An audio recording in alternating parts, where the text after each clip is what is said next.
Good morning. We are very excited to be here. Obviously, an honor for us to take over the majority again in the Minnesota House and bring some balance back to St. Paul. Republicans are ready to get to work on the issues that Minnesotans care about.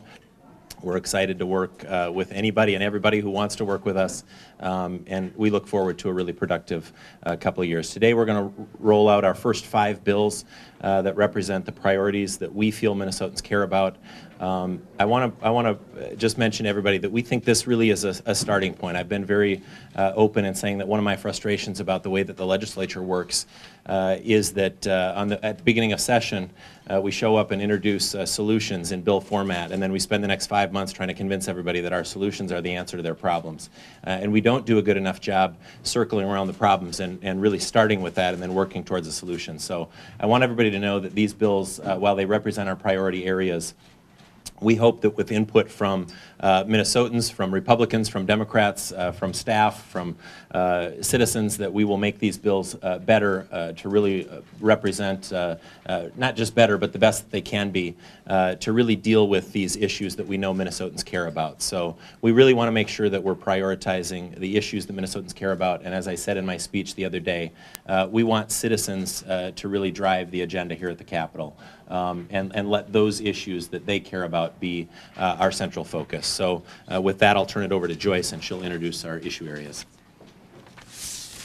Thank you, everyone, and thanks to you, Mr. Speaker, and to my colleagues who have worked so hard on putting together these first 5 pieces of legislation.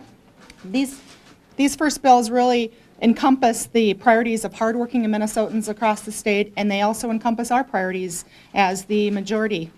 We intend to work together with Minnesota to ensure that their kids get the best quality of education, the education that they deserve, that their loved ones are getting the quality care that they need and deserve, that their roads and bridges are safe and convenient throughout the state, and that they have the opportunity to take good paying jobs right here in our great state. So today we're excited to announce our legislative priorities and start the discussion in our communities and in our committees. We're happy to announce that Representative Kresha will be authoring House File 1 to grow better paying jobs. Representative Loon will be authoring House File 2 that aims to give every child a world-class education. Representative Schumacher is author of House File 3 that works to protect aging adults and their quality of life. Representative Kelly is author of House File 4 that refocuses our transportation dollars on roads and bridges. And Representative Mack is author of House File 5 with the goal of ensuring fair access and affordability in health care. Thank you, and we'll take questions. We'll start with, we'll go through have each of the bill authors talk. We'll start with Representative Kresha in House File 1. Well, thank you, and I'll give a brief overview. Thank you for coming and giving us an opportunity. So House File 1 really is a culmination of what we've heard out in our communities. And that starts with a new markets tax credit, a new markets investment for mining, manufacturing, timber, and high tech. This really extends out to all corners of the state. And it really is a new program. So it's not about rehashing old ideas. We're also going to do a pass-through tax credit proposal for S-Corps. And we have some R&D. And we also are going to tie in a couple rule changes, such as we're going to recommend that we go from 45 to 90 days for MPC and the DNR, that we can move some of these permitting processes a lot quicker to help our workforce and to help our job growth and our entrepreneurs. So there's a whole bunch of other things. We have a lot of people that are working this bill. It's a fantastic bill that I think is really going to impact the state, and I'm excited to work on it and work it through the committee process. Representative Loon will discuss House File 2, our education bill. Good morning. I'm pleased to be the author of a bill to help set us on the pathway that I think will unite us in working with the governor in bringing what he has characterized a really good education to a great education for all the students in Minnesota. It's vitally important that we are on a system of continuous improvement, and we know that next to parent involvement, the most important factor in the success of the education of our children is quality teaching. 4 years ago, the legislature with the governor put in place a requirement that all schools evaluate their teachers every year. And this is important with regards to mentoring teachers, providing effective professional development, and making sure that we're providing the best possible teaching for all of our kids. We're going to take that evaluation system and say that if the schools are in the difficult situation of having to make a reduction or changes in their teaching force, those evaluations, which measure teacher performance, will be part of the process. Other locally developed criteria will also be used, and again, these evaluation systems and processes have been created locally at each school district, but they must be part of that process. Again, every kid deserves a quality teacher. They need it, parents expect it, and that's going to be a big part of some of the work we'll do. We are also going to work on making sure that we're streamlining processes to license quality teachers in the state of Minnesota. We're going to ask the Board of Teaching to promulgate rules by January 1st of 2016 for some of the ways in which teachers from out of state can come in and be licensed if they can demonstrate that they are quality, effective professionals. We're also going to give a little more flexibility to school districts to bring in local community experts to provide vocational, career, and technical classes within their schools. That's something that we are hearing, especially in some of our rural areas, that they really need to do in their schools, and accessing those experts in a little less paperwork intensive process will be important. So I look forward to your questions. Thank you. Thank you, Jennifer. Representative Schumacher is going to talk about House File 3 that works to protect adults who are aging and their quality of life. Good morning. House File 3 has two objectives that we're trying to accomplish. The first part works with our workforce and trying to make careers out of things that people see as jobs today, working in nursing homes and long-term care settings. We know that if people stay in that care providing situation long enough, that adds continuity to the care that our seniors get. And so instead of having this revolving door of employees around, we want to make sure that people are getting the best care and having familiar faces taking care of them throughout their time in a long-term care setting. And so the first three things that we are trying to do in House File 3 address that. The first is to offer a loan forgiveness program to people who are in more of the med tech type careers, and including dental and lab tech and x-ray tech, so that as long as they work in a long-term care facility after they get their schooling, that they have an expanded opportunity to see loan forgiveness. The second part of this is to expand the scholarship program that nursing facilities are offered from their employees who are working as a CNA to become an RN, and to keep people in those facilities and working towards higher degrees so they can provide better quality care. We want to expand the scholarship programs for that. Those scholarship programs, by the way, also help to cover the cost for daycare and mileage to get this education. We're also lowering the amount of time that's required to be actually working so that they can focus on their education and still get the skill set that they need. And so we'll be working on that as well. The third part of the workforce effort is to have DEED make long-term care priority in their workforce solutions, and really focus on that and identify its needs areas and skill set areas that we can really expand on and work on into the future. And so we really want to propel that out. The second part of House File 3 is to give Minnesotans a long-term plan for long-term care and allow for people to save their own money and spend their own money and have their own choices in long-term care. And so the first part of that will be an establishment of a long-term care savings account. And the idea behind that is a lot like a health savings account or an IRA, where people can put money away with some tax benefit in order to have money available to them for long-term care costs down the road, so that they're not having to rely on the state or having to spend down in order to go on to Medicaid to get the care that they need. The second part of that is to take away and offer a credit to those who have long-term care costs but haven't reached the age of retirement yet. And currently, if they do an early withdrawal from their IRA system and receive a penalty for that, if they're paying long-term care expenses with that money, they have to pay the penalty on top of that. We want to offer a tax credit in order to, over offset the cost of that tax penalty so that people are able to use their own money to make their own decisions and have their own choices with that. And that will be the culmination of House File 3.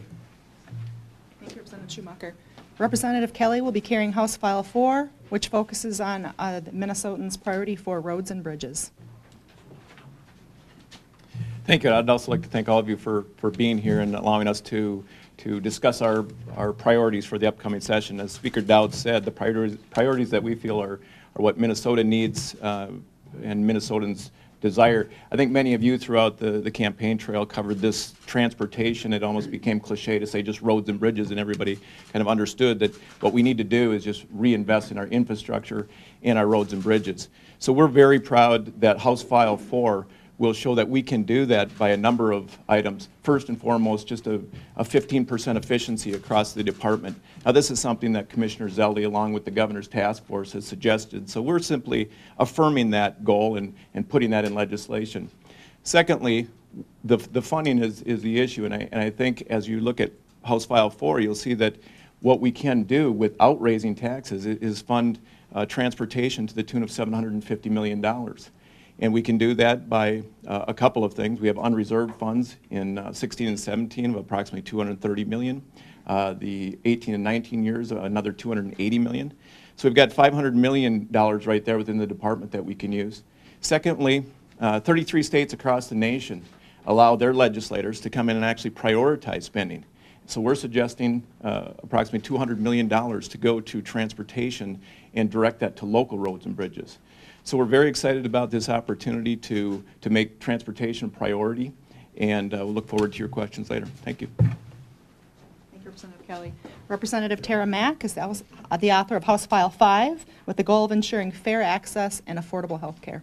Representative Mack. Good morning. House File 5, that you will see details coming out later today as we introduce it, involves some issues that will be addressing concerns that we have long been raising with MNsure. The main components of this are going to be a few items that deal with bringing MNsure more in line with what we expect of other state departments. At the inception of MNsure, it was created as a super agency that was exempt from many of the other requirements that other departments are expected to deliver on. And so we are simply trying to bring it more in line with what we think departments and agencies should be accountable with to the legislature. The other big piece that it will outline is that we are going to request a federal waiver that would allow people in Minnesota to have access to the tax subsidies outside of MNsure. Regardless of where they want to buy their health insurance, they would have access to the tax subsidies that the federal government has made available. So that will be a request moving forward to the federal government. We think that that will give people the access that they deserve without having to go through some of the hassles and hoops of MNsure. Our goal, of course, being that everybody has equal and good access to good quality health care, including keeping their own doctors and getting the best price available to them and their families. This will be a work in progress. We are anxious to have many discussions and hearings on MNsure to figure out the best way to move forward for all Minnesotans and the quality health care that they've come to expect and deserve in Minnesota. Thank you. So with that, we're very proud of the work we put in thus far, but we really want to engage Minnesotans and everyone in helping us to make sure that we're addressing the problems that Minnesotans care about. Our commitment, obviously, in these first 5 bills is, number one, to grow additional better-paying jobs for all Minnesotans. We want to make sure that every child receives the world-class education that they deserve. We want to protect our aging adults' quality of life. Refocus our transportation dollars on roads and bridges, and we want to ensure that every Minnesotan has fair access to affordable, quality health care. So with that, we thank you for your time, and we will certainly stand for some questions about these first 5 pieces of legislation. How much will this cost, and where are you getting the money? That is a good question. The the transportation bill has a cost of about $200 million in it. That money would come in the legislation from the money that will be left on the bottom line at the end of this biennium. The tax bill actually has it's actually $250 million that will be returning to the taxpayers in that bill. So. Yeah, money that was referenced by Representative Kelly, $750 million accounted for unspent funds. Are those within MnDOT's budget right now, or where does that money come from? Sure, I'll let him address that. Thank you. Yes, those funds are unreserved balances that are there now, excuse me, and as projected to go forward into 16, 17, and 18, 19. And then draining that unreserved funds down, does that in any way affect the ability to issue bonds, the credit rating on the highway bonds that MnDOT issues? No, it doesn't. What we're suggesting is a 90% spend down, and those funds come from possible bids that came in under bid, reduction in interest rates on debt structuring. So those funds are there because of possible projects that just didn't get done within this 2-year allotment program. Mr. Speaker, how do you think this dovetails? Senate DFL just rolled out their agenda and big focus on Greater Minnesota and some really big ideas like free VOTEC school, free kindergarten. How does that seem to align with you? Well, you know, we look forward to working with them. Obviously, I haven't had a lot of time to look into their, we were in caucus here for the last hour while they were rolling out their priorities. I did get a chance to just see the top line of what they're proposing. You know, we certainly look forward to working with them on the issues that Minnesotans care about. And I actually, when I look at their bills, see some areas where we probably will work well together. So I look forward to the next couple of years. I think it's a time where we really can put our focus on Minnesotans and not just Minnesotans in Minneapolis or St. Paul or Greater Minnesota, but all Minnesotans, and really solving the problems that Minnesotans care about. What about that Greater Minnesota focus? I asked him, you know, if he could get punched by his first 3 bills being so Greater Minnesota focused. I have a feeling that with the election results of the last election, everybody's going to have a focus on Greater Minnesota. But we were very sincere after the election in noting that we felt like the last 2 years, Greater Minnesota really got left behind. And I don't want Minneapolis and St. Paul or the suburbs to feel for the next 2 years like they're left behind. But we do need to understand that the dynamics of the metro area and Greater Minnesota are different.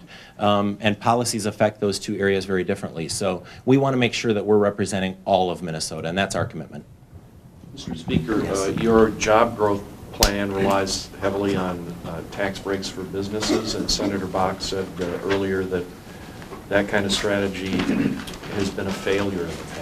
Well, you know, I would disagree. I think that just fundamentally, there's a couple of different ways that you can raise revenue for the state of Minnesota. Number one, you can do what the Democrats have done for the last 2 years, which is one of the largest tax increases in state history. And the bottom line is what they've done is taken more money out of the pockets of Minnesota families and out of Minnesota family budgets. And the other way to do it is to grow jobs and to grow wages in Minnesota. We get our revenue for the most part from 2 places, income tax and sales tax. And the recipe to grow revenue for the state of Minnesota that helps and benefits every Minnesotan is to grow those wages and jobs. And if we do that, they'll be making more money, they'll pay more income tax, and they'll have more money in their pocket, and they'll buy more goods and services, which is also good for the economy, and they'll pay more sales tax. That's really the only sustainable way to grow revenue for the state of Minnesota. And that's what we're looking for, is something that not only is sustainable, but benefits all Minnesotans. How big of a role should teacher evaluations play when schools have to cut staff?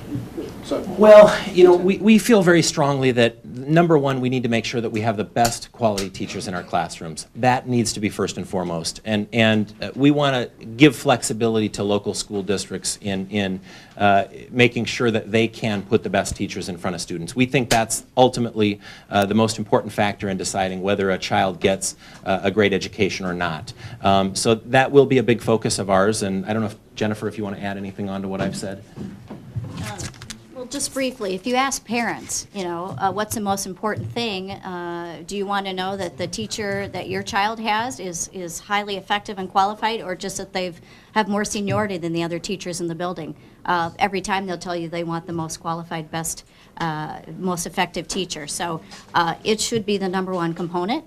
Certainly seniority comes into play when you've got teachers with similar lengths of time or similar evaluations. Seniority needs to be part of that. And this is something where, again, the school districts and their local teachers, union representatives need to sit down and work out these systems. But the teacher evaluation program that's been put into place is important, and it's important that we use it for decisions like this.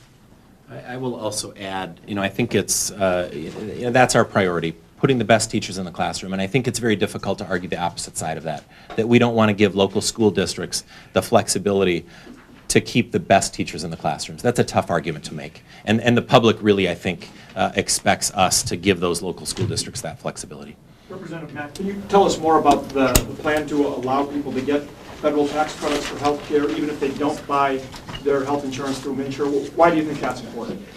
I think in the last 2 years since we've seen MNsure roll out, we have seen people basically have to go through an unnecessary process of going through what has been a very rough rollout of a very complicated, very expensive website. What we're saying is, we're not here to make sure that MNsure can exist for the sake of MNsure. We're here to make sure that Minnesotans have access to quality and affordable health care and the ability to shop. And so we're saying people should have the ability and the right to have access to those tax credits that the federal government has made available, no matter where they buy their insurance from. If they want to go through the broker and the folks that they've always built a relationship throughout the years, they should be able to go there and have access to the tax credits. If they want to go directly to the plans and get an understanding of what's available and what's best for their family, they should have access to that. And so that's what we're trying to get at. We are trying to do the best for Minnesotans, and certainly MNsure can continue to figure out how to navigate the challenges that they have faced, but we don't think we should continually put Minnesotans through that messy process and make them experience the pain. They should have the ability to shop where they want to shop. Is part of the thinking behind that the fact that those federal tax dollars are also paid by all Minnesotans, not just those who go through MNsure? Absolutely. That's dollars that every Minnesotan sends to Washington, and Washington has been very nice to offer some of that back to them, and they should have access to that through whatever means they think necessary, and whatever way they can get the best deal for them and their families in what is right now a very challenging healthcare environment. Representative, have other states been successful in getting that kind of waiver for their citizens? To my knowledge, not successful at this point. I don't know if there's other states that have gone for a similar thing, but it's new, and so the federal government has not given any concrete responses to this point yet, mostly because it's something that hasn't gotten that far down the pipeline yet. Would you seek help from Republicans in Congress who now control the House and the Senate there to maybe make some changes at the federal level that might make this? Absolutely. We will certainly be in communication with them, hoping that pressure can be applied both from their positions in Washington, as well as whatever we can do as we're representing our constituents here in Minnesota. And hopefully with a team approach, we can make the case that this really is the best thing for the constituents that we serve when it comes to how they're able to shop for their health care and have access to those tax credits. Representative, has any state applied for this federal waiver yet? And if they haven't, they've been denied, or are we the first? My understanding is there's 2 other states that have started to move in this direction. I can't tell you off the top of my head the name of those states. I was talking to someone about it last week. But again, to my knowledge, no, it's early in the process for anyone that has started this. So it hasn't been a denial. There also hasn't been acceptance from the federal government. Is this something the federal government is offering to states? It would seem to be counterproductive for the people who support the new health care law. I think it's more pressure coming from the states. I don't think it's something the federal government has put out on the table as an option, but states are trying to apply pressure, saying the options you've given us are broken. They're tying the hands of both legislators and citizens of our states. We want better options. We want different options, and this is the best way we think we can go about it. Would this waiver shift some of the burden of determining, whether someone is eligible for tax credits to brokers and the insurance companies? We'll have to take a look at that. I've been in touch with some of the folks that would be affected by this. Many of them have the means to do that. There's many private market solutions out there that already have the tools in place to calculate what MNsure has been struggling to calculate and figure out for the past 2 years. So there's tools available out there, and I think we want to look at creative solutions to make this a reality and ultimately a better system for Minnesotans. Could you go into a little more detail about the other half of the MNsure plan, the reforms to the management? Sure. There's a couple fairly simple and I think will be bipartisan aspects to it. One of them is it will bring more into compliance MNsure with the minute requirements and IT requirements that all other departments have to abide by. And one other thing I actually didn't mention was a portion of the bill deals with salary caps, and particularly to protect Minnesota taxpayers from paying out bonuses to executives at MNsure, as was done in the past in a very disappointing fashion. to many people across the state. So there's protections in place for the salaries and administrative costs that will be paid out at MNsure. How about broadly, why this approach? Many of your activists probably wanted you to blow up MNsure. You're tweaking it. Why? You know, I think that we are tasked with the responsibility to lead, and you know, I can't say this will be the only MNsure bill that you'll see introduced. I know that I have colleagues and there's people in the Senate that we all have various ideas on how we want to get at this.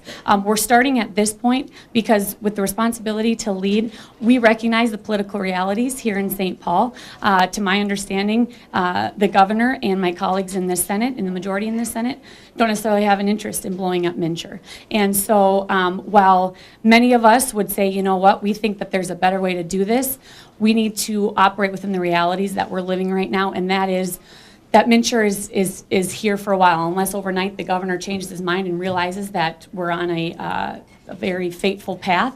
But at this point, it's what we have. And there's things that we've been talking about for the past 2 years, including on the campaign trail, that are good government things that need to be brought in line for MNsure. And so that is where we're starting with. And we also think that this federal waiver, if it was successful, would be a major win for all Minnesotans and would put us on a much better path to prosperity and healthcare transparency going forward. Mr. Speaker, of these top 5 priorities. Which is my favorite? No. Well, you can tell us that too. Go ahead. What are things in here that your caucus absolutely will not change on? You said these bills are going to change. Can you go through some of the things here that you just won't negotiate away? I'm not sure I know yet. You know, and I'm very sincere when I say we want to make sure that we end up with the best end product. And I don't know where the best idea is going to come from. Maybe, Don, it's going to come from you. I don't know that. Likely, maybe, right? I don't know. Somebody didn't agree. No, but you know, it might come from our staff. It might come from a member. It might come from a Democrat member. It might come from somebody in one of the departments or the administration. I don't know where it's going to come from. But you know what? It doesn't matter to me whether the idea is a Republican idea or Democrat idea. What I want to make sure is that we get the best idea that solves the problem in the way that serves Minnesotans the best. So that's what I'm going to look for. And really, I would say, potentially, as we learn more about these problems and what Minnesotans care about, and as we get more feedback from them, you know, I think that these things could change, and we might find a better idea than anything that's here. So that's why I want to be very open and saying this is a starting point for us. But we hope to engage Minnesotans. We believe that Minnesotans deserve a great debate on the issues that they care about, and we hope to engage them and draw the best ideas out of them as well. So. Question for Representative Kresha or perhaps Representative Davids. How would a pass-through tax credit work for S corporations? Would it be only for S corporations above a certain income level or some other mechanism? Thank you. As you know, an S corporation is a pass-through. And so what we want to do is income from that subchapter S corporation coming through would get the tax credits. So it doesn't work on Cs, of course, and so we're just focusing this on subchapter S's, not necessarily LLCs at this point. But we want to get some credits through that income coming through the corporation, the S corporation. And what size of credit are we talking about? What do you have written? There's a 10% pass-through. 10% pass-through. Provides a 10% exclusion of active pass-through income through a subchapter S. You know, we heard from, and we believe this is an important one. This is something that will help Minnesota be more competitive in its tax climate for the people who create jobs in Minnesota, our small businesses. We heard last night at the chamber dinner from a small business owner who said that 92% of Minnesota businesses, because of that subchapter S, pay their taxes through the individual income tax side of the tax code. And we know that in Minnesota, after the Democrats are done with us the last 2 years, that Minnesota now is the 4th highest tax state in the nation. And we know that that hurts job growth and wage growth in Minnesota. And our priority is on Minnesotans. It's on growing jobs, but not just growing jobs, better paying jobs for Minnesotans. And we believe this is a good way to do that. Do these bills change our ranking? Say it again. Do your tax bills, do you tend to change Minnesota's You know, that's a good question. I don't know. I guess we'd have to look into that. Yeah. And we're going to have more ideas as we move through this as well. But yeah, I agree with the chairman. I think it probably would, but I don't know right off the top of my head. Are you taking a swing at income taxes, Mr. Chair? Well, I'll always take a swing at income taxes. I also realize that we have to be able to get done what we can get done. But one thing I would like to mention very briefly is the federal conformity bill we're looking at in committee on Tuesday. And Senator Scoy and I have worked on that in the governor's office, and this has to be on super intensified warp speed because it needs to be done by the 20th. And I think in a bipartisan manner, hopefully we can get that done.